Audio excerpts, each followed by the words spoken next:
ооруп калганыбыз болот, арабызда химиотерапия алып калгандар болот. Ошол моментте алар келбей калат. Анын ордуна бөлөк кыздар келип калабыз. Кээде 7-8 болуп көбөйүп кетебиз, кээде төртөөбүз калабыз. Постоянно келиш деген төртөөбүз. Эргене коомдук фондунун кеңсесинде рак илдетине чалдыккан жарандар тынбай кийим тигип жатышат. Анткени онкологияда эмгек терапиясы деген түшүнүк бар.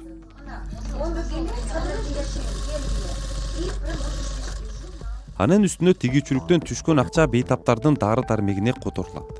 Украинада кырдаал курчугандан бери кээ бир дарылар кымбаттап, ооруну басаңдата турган морфин тартыш боло баштады. Стационарда жетиштүү экен, амбулаторно үйдө жатып дарылангандарга эле ошо коркунуч болуп атат да, үзүлүп калып атат. Поставка жок. Таппай калып атат дарын. Аптекаларда жок болуп калып атат да. Онкологиядан жабыркаган уже катуу стадияда болгондо, жаңы терминальный стадия, ушу тиштин оорусу, иштин оорусу 1000 эсе күчтүү. Аны эч кайсы дары баса албайт аны. Ошонусу коркунуч болуп атпайбы? Ошон үчүн морфин анан жана трамадол сөз түрүндө бейтаптарга үзүлбөй бериш керек да. Улуттук статистика комитетинин 2021 жылга карата маалыматында 28597 киши рак оорусу менен расмий каттоодо турат. Алардын дээрлик тең жарымы эркектер. Морфинди онкологиялык илдети өрчүшүп кеткен бейтаптар колдонуп, дарыны мамлекет бекер берет. Украинадан келчү, ал поставщик катары бизде реестрде турган. Азыркы учурда ал Украинадагы кырдаал боюнча морфин жанагындай дары каражаттары келбей калат деген бул туура эмес. Андан бөлөк дагы поставщиктер бар.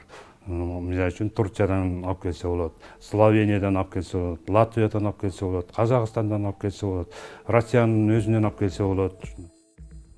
Дары дармек менен камсыз кылуу департаментинин маалыматы боюнча 2021 жылы Кыргызстанга 15 миллиард 556 миллион сомдун дарысы ташылып келген.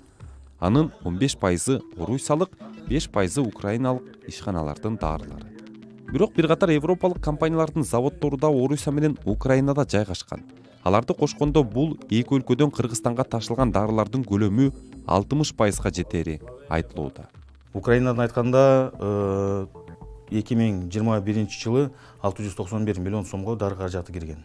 Украинанын негизи дары каражаттарынын возу 5% түзгөн. Бул мен айтып кеткен 389 дары каражаттын тизмеги. Бул дары каражаттар генерикалык аталыштагы дары каражаттар. Бул жакшы изилденген дары каражаттар болуп саналат. Бул башка мамлекеттерде да өндүрүлөт.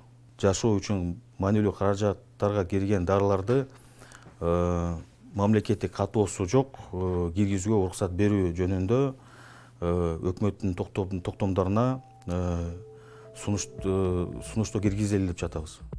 Орусия Украинага басып кирген 24 февралда Кыргызстанда $1 84-85 сомго сатылып жаткан. Андан бери доллардын курсу кескин өсүп, 106 сомдон өйдө бааланып жатат. Кыргызстан дары дармектин 97%ын сырттан сатып алат. Бул бааларга да таасир этүүдө.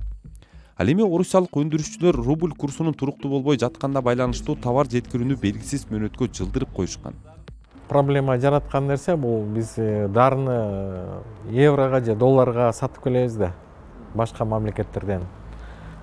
Курсту көрүп атасыңар, курска жараша кийинки жаңы алып келген дарылардын баалары көтөрүлүшү мүмкүн. Көп эле дары чыгарган заводдордун, фабрикалардын заводдору Россиянын территориясында жайгашкан. Алар айтып атат, биз кадимки эле штаттык режимде иштеп атабыз. Дефицит дары болбойт, бир гана логистика, транспорт жагы боюнча, жеткирүү боюнча, субстанцияларды алып келүү боюнча кыйыныраак болуп атат. Ал маселени дагы чечип атабыз деп айтып атышат.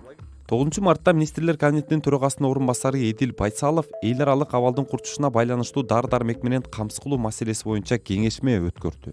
Анда калкты дары дармек менен камсыздоо улуттук коопсуздук маселесине кирери, дары дармек жеткирүү үзгүлтүккө учураган мезгилде өкмөт ыкчам жана чечкиндүү чараларды көрүшү керектиги айтылды.